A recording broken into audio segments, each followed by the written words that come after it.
তোমাদেরকে দেখাবো একটা অর্গানজার হাতা দিয়ে পিস করার পর কিরকম লাগছে। তোমরা অনেকেই কনফিউশন থাকো, যাদের পিসটা ছোট হয় বা বডি ওয়াইজ কাপড় অনেক সময় শাড়িতে কম থাকে, তো সেই ক্ষেত্রে দেখো এখানে একটা রয়্যাল ব্লু কালারের ওপর আমরা করেছি, যেটা আমাদের অর্গানজা দিয়ে ক্লায়েন্টকে আমি সাজেস্ট করেছিলাম, যেহেতু ওনার পিসটা ছোট ছিল সেটার জন্য।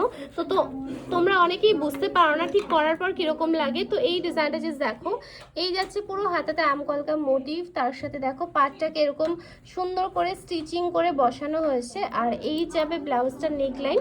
তো এখানে তোমরা যে কোনো ডিজাইনই করতে পারো তোমাদের প্রেফারেন্স অনুযায়ী, সেটা আমাদের পেজ থেকে সিলেক্ট করতে হবে, অন্য কারো ডিজাইন কিন্তু আমাদের কপি করা হয় না।